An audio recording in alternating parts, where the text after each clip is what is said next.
नमस्कार। सिलसिला कहानियों का में आपका स्वागत है।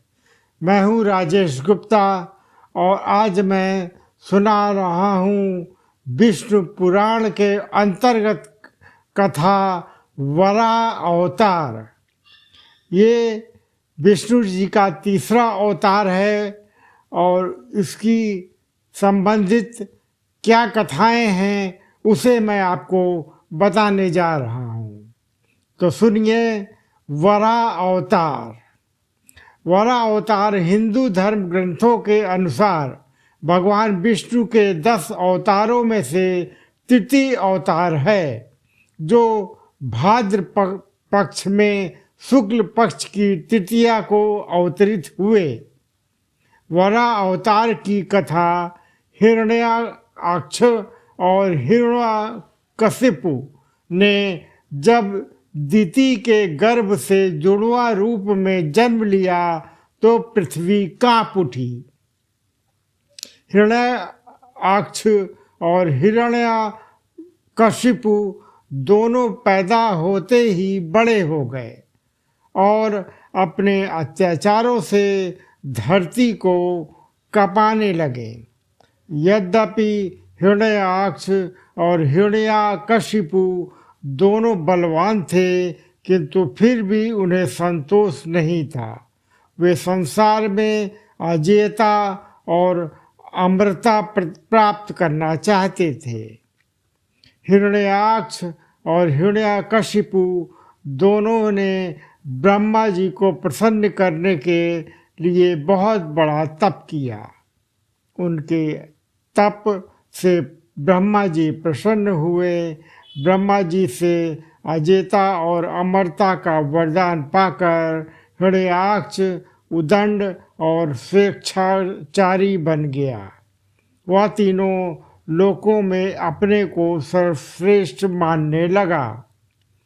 हिरण्याक्ष ने गर्वित होकर तीनों लोकों को जीतने का विचार किया। वह हाथ में गदा लेकर इंद्रलोक में जा पहुंचा। देवताओं को जब उसने पहुंचने की खबर मिली तो वे भयभीत होकर इंद्रलोक से भाग गए। देखते ही देखते समस्त इंद्रलोक पर हिरण्याक्ष का अधिकार स्थापित हो गया। जब इंद्रलोक में युद्ध करने के लिए कोई नहीं मिला तो हिरण्याक्ष वरुण की राजधानी विभावरी नगरी में जा पहुंचा।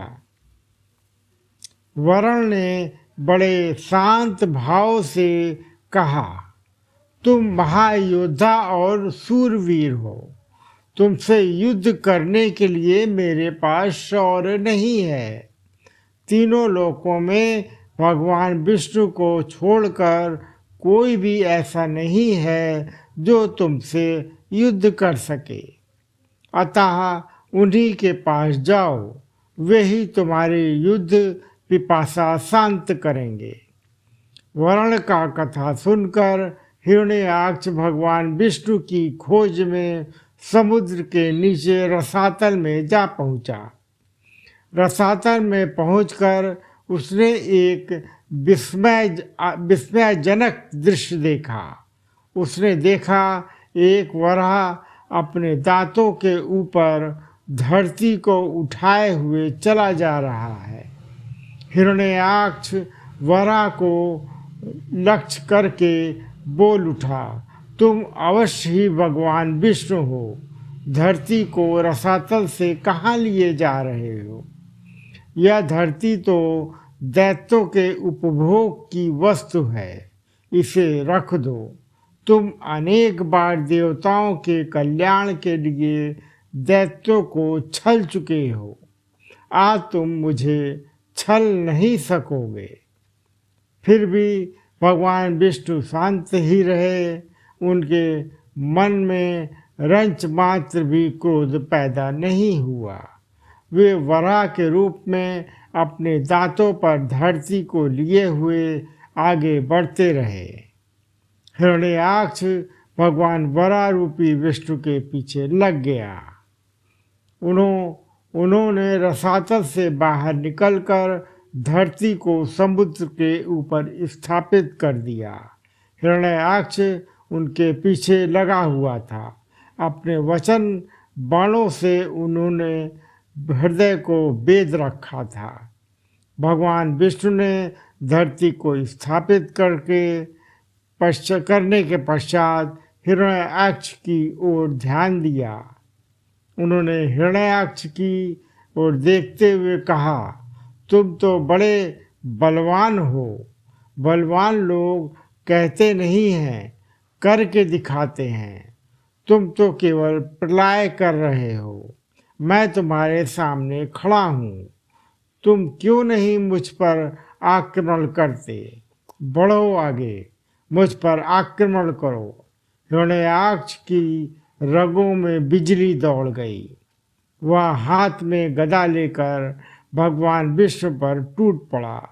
भगवान के हाथों में कोई अस्त्र शस्त्र नहीं था। उन्होंने दूसरे ही क्षण हिरण्याक्ष के हाथ से गदा छीनकर दूर फेंक दिया। हिरण्याक्ष क्रोध से उन्मत्त हो उठा। वह हाथ में त्रिशूल लेकर भगवान विष्णु की ओर झपटा। भगवान विष्णु ने शीघ्र ही सुदर्शन का आह्वान किया। चक्र उनके हाथों में आ गया।